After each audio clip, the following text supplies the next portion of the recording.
அந்த இறப்போட செயல் எப்படி இருக்கு, அவனுடைய மரணத்துல எப்படி நிகழுகிறது, என்னென்ன மாதிரி செயல்லாம் நிகழுங்கிறத ஒரு நுட்பமா எங்க கண்டுபிடிக்க முடியும்னா, எவ்வளவு பெரிய ஆராய்ச்சி கூடம் இருந்தாலும் இதை கண்டுபிடிக்கிறது ரொம்ப கடினம். தியானத்துக்குள்ள ஒரு மனிதன் முழுமையா கண்டுபிடிக்கணும். அப்ப ஒரு உடம்புல இருக்கிற அத்தனை நரம்புகளும் அத்தனை உறுப்புகளும் ஒரு சார்ந்து இயங்கணும். இதுதான் தியானம், இதுதான் அதோடைய வடிவம். உடம்புல ஒரு பகுதி கூட இல்லாம ஒரு முழுமையா அப்படி நேர்கோட்டுல நிறுத்தி ஒரு வேலை செய்யணும். இந்த கோள்களுடைய ஒவ்வொரு வினாடியும் இந்த கோள்கள்ல சேஞ்ச் இருக்கும். நம்ம மேல இருக்கிற வான்வெளியில இருக்கிற சந்திரனுடைய, சூரியனுடைய, புதனுடைய, ராகுவோட, கேதோட, சுக்கிரனுடைய, குருவோட எல்லா கோள்களுக்குள்ளயும் ஒவ்வொரு வினாடியும் ஒரு சேஞ்ச் இருக்கும். நான் சந்திக்கிற ஒவ்வொருத்தர்கிட்டையும் ஒரே மாதிரி ஆசீர்வாதம் பண்ண மாட்டேன், ஒரே மாதிரி தொட மாட்டேன், பேட்டர்ன் ஒரே மாதிரி இருக்கும். ஆனா இவர் முதல் முறையா ஒருத்தர் இப்பதான் இந்த வாட்டி தான் பிறந்தே வந்திருப்பாரு, ஒருத்தர் 10 வாட்டி பிறந்து வந்திருப்பாரு. அந்தந்த ஆன்மாவுக்கு ஏத்த மாதிரி தான் ஒரு ஆசீர்வாதத்தை நம்ம செய்வோம்.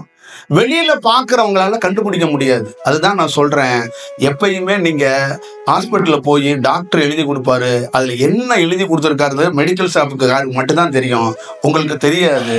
அதே மாதிரி உலகத்துல யாரோ ஒருத்தர் பேசுறாங்க, செய்யறாங்க, இன்னொருத்தர் வேலைக்கு இன்னொருத்தர் இருக்கிறாரு, அந்த வேலைக்கு அவர் இருக்காரு, அவர் இருக்காருன்னு போகாதீங்க.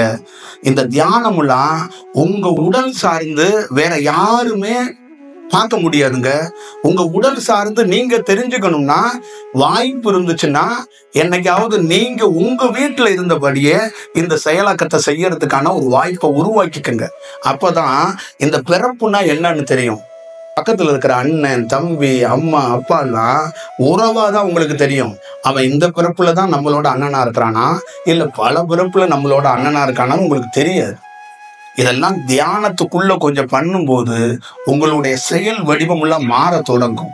அதெல்லாம் இல்லாம உங்க பக்கத்துல இருக்கிறாங்கல்ல, ஒரு நல்ல தியானம் அவங்களுடைய வாழ்க்கையை மாற்றும், ஒரு பாசிட்டிவ் தன்மையை எடுத்துட்டு போகும். இப்ப நாங்க இருக்கிறோம்னா ஒரு கேவலமான வீட்டுக்குள்ள கொண்டு விட்டீங்கனாலும் அவன் நைட்டு நிம்மதியா தூங்குவாங்க. நான் போய் சேரை போட்டு உட்காந்துக்கிறேன், அந்த வீட்டுக்குள்ள பல நாள் அவன் தூங்க முடியாது. தூக்கு போட்டு பல பேர் ஒரே நேரத்துல 2 பேர் செத்துருக்கானுச்சுங்க, அந்த வீட்டுக்குள்ள போய் நான் அன்னைக்கே போய் உட்காடுறேன். அங்க ஒரு கல்யாண மண்டபம் மாதிரி மாறிடும் அந்த இடம். அதுக்கான காரணம் நம்மளுடைய தவம் அந்த செயலை செயல்படவே விடாது. இதுதான் செயல், இதுதான் வடிவம். இறந்த வீட்டை ஒரு மங்களகரமாக மாத்திட்டு போயிடுவோம். நாங்க 10 நிமிஷத்துல மாத்திட்டு போயிடுவோம். நீங்க ஒப்பாரி வச்சு அந்த இதை வச்சு பாடையை வச்சு அதை வச்சு இதை வச்சு கோடியை வச்சு எதோ ஒன்று பண்ணிக்கிட்டு ஒரு செயலை ஒரு தாய் தகப்பனுக்கு அந்த முறையா செய்யறதே, நம்ம என்ன செய்யணுமோ அதை விட்டுட்டு வேற என்னென்னமோ செஞ்சுக்கிட்டு இருக்கிறோம். ஆத்மார்த்தமா சரணாகதி அடைந்து நம்ம இறந்த முன்னோர்களுக்கு ஒரு ஆன்ம விடுதலை கொடுக்கறதுக்கு இன்ன வரைக்கும் எந்த செயல்லையும் ஒரு சரியான செயல் இல்லை. இப்ப என்கிட்ட இருக்கிற எத்தனையோ பேர், ஆயிரக்கணக்கான பேருக்கு அந்த ராமேஸ்வரத்துக்குள்ள ஒரு ஆத்மார்த்தமான ஒரு செயலை செய்ய வச்சிருக்கிறேன். இந்த வடிவம் ஒரு பெரிய மனித குலத்துக்கு பெரிய மாற்றத்தை ஏற்படுத்தணுங்கிறதுக்காக தான் இந்த வேலையை நம்ம செய்யறோம். இதுக்குள்ள வேற எதுவும் கிடையாது, ஒரே ஒரு செயல் தான். நம்ம உயிருக்கு ஆபத்தா இருக்கும்போது உறவு கை கொடுக்கல, மருத்துவம் கை கொடுக்கல, இங்க இருக்கிற சயின்ஸ், அறிவியல், எனக்கு கூட வேலை செய்யறவங்க எல்லாம் 2 கோடி 3 கோடி 5 கோடி 11 கோடி சம்பளம் வாங்குறவங்க எல்லாம் நான் கூட ஒர்க் பண்ணியிருக்கிறேன். அப்படியாப்பட்ட ஒரு துறையில நான் சென்னையில ஒர்க் பண்ணியிருக்கேன். அவ்வளவு பெரிய ஆளுங்க இருந்து கூட நமக்கு எந்த உதவியும் செய்ய முடியல. அப்போ ஒரு மனிதன் சில நேரத்துல நம்ம கூட யார் இருந்தாலும் ஒரு நேரத்துல தனிச்சு விட்ட மாதிரி போயிடும். ஒரே ஒரு நாள் படித்து பாருங்களேன், அப்ப தெரியும் மனைவிக்கு நமக்கு இருக்கிற டிஸ்டன்ஸ் என்னன்னு. அப்பதான் தெரியும். படித்து பாருங்க. மனைவி சுக்கு காப்பி போட்டு கொடுக்கலாம், ரசம் வச்சு கொடுக்கலாம், சாம்பார் வச்சு கொடுக்கலாம். ஆனா ஒருவன் படுத்துட்டான்னா ஒரு இடைவெளி விழுந்துரும். அவங்கக்கிட்ட பொழைச்சிடணும் அப்படிங்கிற கருணை இருக்கலாம், ஆனா ஒரு இடைவெளி இருக்கும். அதை நீங்க கவனிச்சு பாருங்க, அது தெரிஞ்சிடும். அப்ப ஒரு மனிதனுடைய அந்த கிட்ட போய் டீப்பா நின்று அவனுடைய நோயை சரி செய்யற ஒரே ஆயுதம் எதுன்னா, அவன் எதை பத்தியும் யோசிச்சிடாம அவனுக்கு ஒரு பெரிய ஒரு பாதுகாப்பை கொடுக்கணும். இது யாரு கொடுப்பான்னா, ஒரு நல்ல தவம் பண்றவனால மட்டும்தான் கொடுக்க முடியும். ஒரு இயல்பா இருக்கிற மனிதன் கொடுக்க முடியாது. ஒருத்தன் வலியால அவசரப்பட்டு இருப்பான்.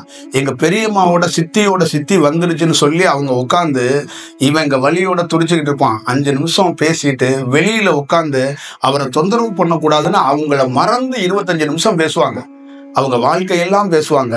அந்த வலி அவருக்கு போயிடும். இவங்க பேசுற அந்த வார்த்தை இவரை வலிச்சு தன்னறியாம கண்ணீர் துளி வலிஞ்சுக்கிட்டே இருக்கும். இதை யார்கிட்ட போய் அவரால் சொல்ல முடியும்? இது ஒவ்வொரு வீட்லயும் நடக்குது.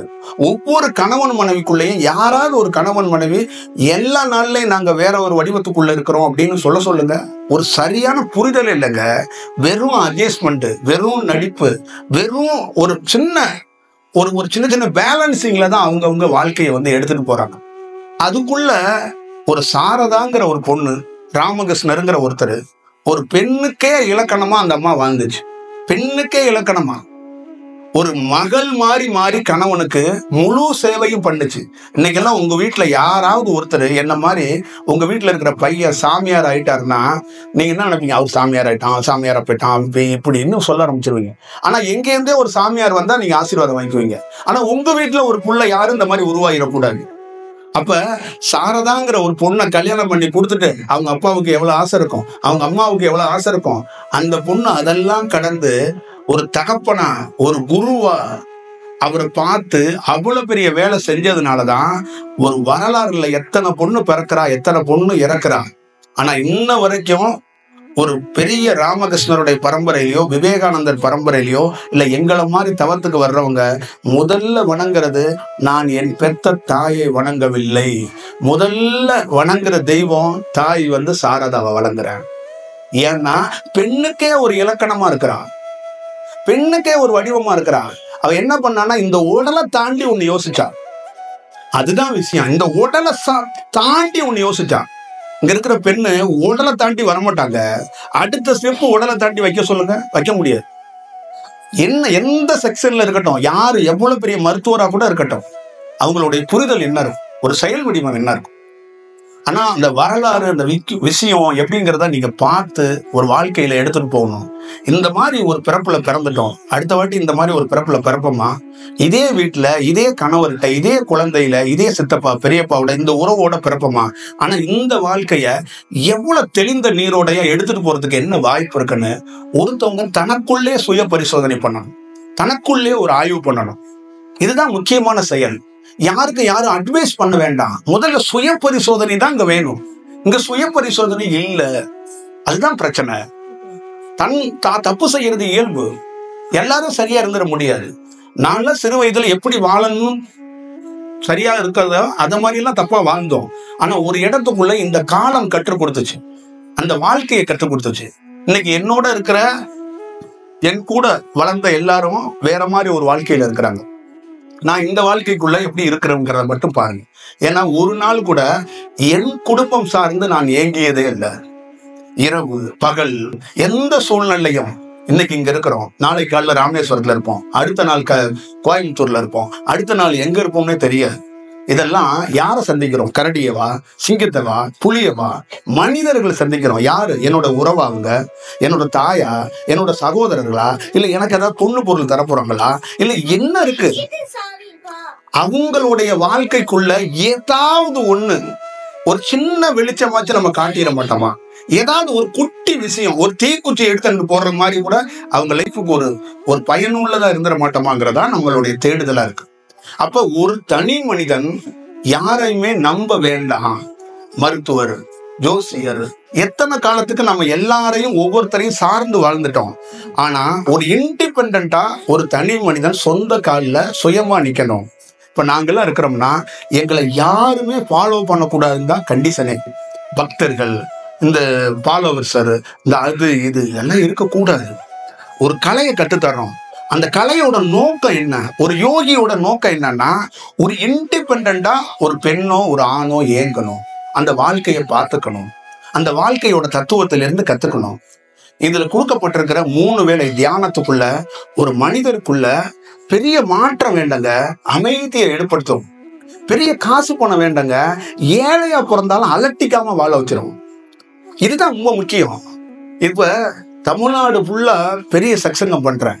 ஒரு நாளைக்கு எத்தனையோ பேர் சாப்பிட வைக்கிறோம். யாருக்கிட்ட எந்த காசு வாங்குறது இல்லை. என்கிட்ட தவம் பண்ண வர்ற மாணவர்கள் ஒரு 3 பேரோ 4 பேரோ சும்மா சாதாரணமா 1 லட்சம் 2 லட்சம் கொண்டாந்து என் காலடியில் வச்சுட்டு போயிடுறாங்க. இந்த காசை தொலைக்கிறதுக்காக தான் தவமே பண்ண வந்தேன் நான். தவங்கிறது என்னன்னா எல்லாத்தையும் விட்டு ஒழிக்க தான் வந்தேன், காசு சேர்க்கறதுக்கு நான் வரல சாக்கு எடுத்துட்டு. அப்ப இந்த இதை மக்கள்கிட்டே கூடுறான், மக்கள் செயலே செய்யி, எல்லாருக்கும் சாப்பாடை கொடு. ஒரு ஹால்ல இருந்து, ஒரு செயல்ல இருந்து, ஒரு வடிவத்தில இருந்து யாருமே காசை பத்தி யோசிக்கவே கூடாது. முதல் பயணம் நம்மளோட துவக்கமா இருக்கட்டும். இந்த உலகத்துல காசு இல்லாம என்னடா பண்ணிட முடியும்னு ஒவ்வொரு மனிதனும் கேள்வி கேட்கிறான்ல. காசு இல்லாம ஒண்ணு செய்யலாம்டா. அது எதுன்னா உண்மையா சரணாகதியா இருந்தா இந்த உலகத்துல காசே தேவைப்படாது. நான்லாம் ஒரு நாள் கூட சாப்பாடை தேடி போனதே இல்லைங்க. இப்படி சும்மா உட்கார்ந்தா ஒருத்தவங்க கொடுத்துட்டு போயிடுவாங்க. அதுதான் ஒரு செயல், அதுதான் அந்த வைப்ரேஷன், அதுதான் அந்த சக்தி, அதுதான் அந்த வடிவம், அதுதான் அந்த செயல் வடிவம். என் தகப்பனார் இறந்து போறதுக்கான சீரியஸா இருக்கிறாரு. நான் ராமேஸ்வரத்துல 340 மாணவர்களோட ஒரு சத்சங்கம். அந்த சத்சங்கத்தை விட்டுட்டு வர முடியாது. என்னுடைய மனைவி, என்னுடைய உறவினர்கள் அனைவர்களும் போன் பண்ணி கடைசி தண்ணி நீங்க ஊத்தணும், நீங்க வந்துருங்க, அது இதுன்னு சொல்றாங்க. அப்ப ஒரு விஷயம் எங்களுக்கு தெரியும், எங்களோட அனுமதி இல்லாம அவரோட உயிர் பிரியாது. நான் சத்சங்கம் முடிச்சு ஒரு செயல் முடிக்கிற வரைக்கும் அவர் உயிர் அவர் உடலை விட்டு பிரியவே இல்லை. அது எங்களுக்கு தெரியும். எங்க வேலையை முடிச்சுட்டு நாங்க இங்க இருந்து ராமேஸ்வரத்துல இருந்து அங்க போய் அவருக்கு செய்ய வேண்டிய வேலையை செஞ்சோம். அப்ப சாதாரண மனிதனா இருந்தா என்ன பண்ணுவேன், 344 ஸ்டூடெண்டை தூக்கி போட்டுட்டு டே என் தகப்பனார்ரா, என்னை பெத்தவர்றா அப்படின்ட்டு போயிடுவேன். ஏன்னா பதஞ்சலி எங்களுக்கு கொடுத்துருக்க வேலை என்ன தெரியுமா, டே அது ஒரு உயிர், இங்க உட்கார்ந்து இருக்க 340 இது ஒரு உயிர். இந்த காலத்துல, இந்த நேரத்துல, இந்த பௌர்ணமி பொழுதுல நீ ராமேஸ்வரத்துல நின்றுதான் ஒரு வேலை செய்யணும்.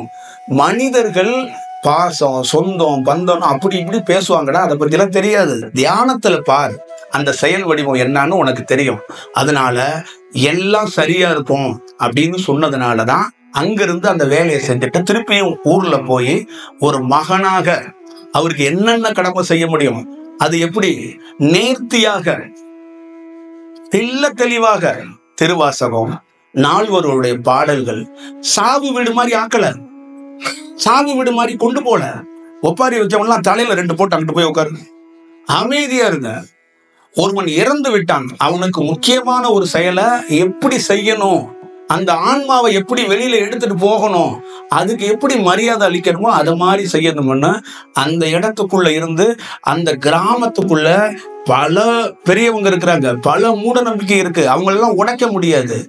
நான் என்கிட்ட யாரும் வரல, அந்த செயலை செய்து அவருக்கு ஒரு நேர்த்தியான அந்த செயலை செஞ்சு முடிச்சு அவரோட அஸ்தியை எடுத்துட்டு போய் அப்படியே ராமேஸ்வரத்துல கரைச்சு அவருக்கு தேவையானது அத்தனையும் ஒரு மகனாக இருந்து செஞ்சுட்டு வெளியில வந்தேன். இதுக்குள்ள சாதாரணமா செய்யல, ஒரு பிரம்மாண்டமாக அவருக்கு என்னென்ன வேணுமோ அதெல்லாம் செஞ்சோம். இதெல்லாம் காரணம் என்னன்னு கேட்டீங்கன்னா இந்த தவம் தாங்க அதை கற்றுக் கொடுத்துச்சு.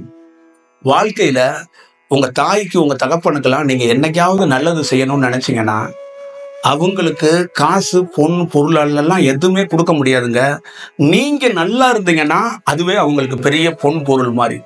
ஒவ்வொரு தாயோடைய தகப்பனுடைய சந்தோஷம் என்ன தெரியுமா, பெண்ணை பெத்தவனோ இல்ல ஆணை பெத்தவனோ தான் புள்ள நல்லா இருக்கும், அது போதும், வேற எதுவும் எதிர்பார்க்க மாட்டான்.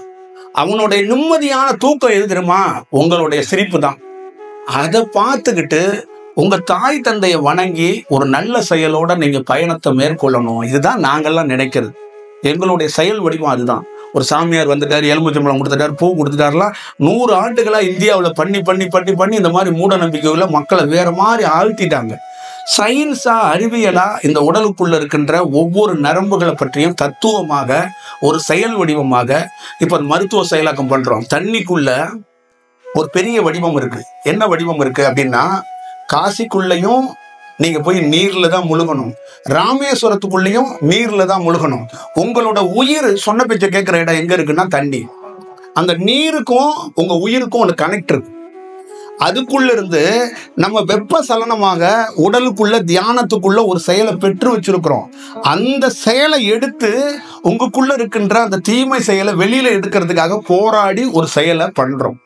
இது நரம்பு மண்டலத்துக்குள்ள ஒரு வேலையை செய்யும். இதுதான் இதுக்குள்ள இருக்கின்ற செயல். இதோட தத்துவமும் அதுதான். நீங்க அதனால தயவு செய்து புரிஞ்சுக்கிட்டு ஒரு வேலையை செய்யுங்க. இந்த ஊருக்கு வர்றதுக்கான காரணம், இந்த ஊர் பகுதியை சார்ந்து நான் சிறு வயதுல தஞ்சாவூர்ல பிறந்திருந்தாலும் மன்னார்குடி எனக்கு எல்லாமே தெரிந்தாலும் யார் கூப்பிட்டாலும் நான் வரமாட்டேன். ஒரு உண்மையான தியானம் பண்ணிக்கிட்டு தன்னையும் தன்னுடைய கணவரையும் அந்த குடும்பத்தையும் தியாகத்தோட ஒரு சரணாகதியா எடுத்துட்டு போறதுக்காக ஒரு பொண்ணு போராடுறா. ஒரு வருஷம் என்னுடைய ஆரம்ப காலகட்டத்திலேருந்து எல்லா சத்சங்கத்துக்குள்ளேயும் கணவர் மனைவியா உட்கார்ந்துருப்பாங்க. எல்லா சத்சங்கத்திலையும், கன்னியாகுமரியா இருக்கட்டும், ராமேஸ்வரமா இருக்கட்டும், திருவண்ணாமலையா இருக்கட்டும், எங்க சத்சங்கம் இருந்தாலும் இருப்பாங்க. அப்ப அவங்க ஒரு இடத்துக்குள்ள, அவங்க வீடுகள்ல, அவங்க பகுதிகளில் ஒரு வேலை செய்யறாங்க.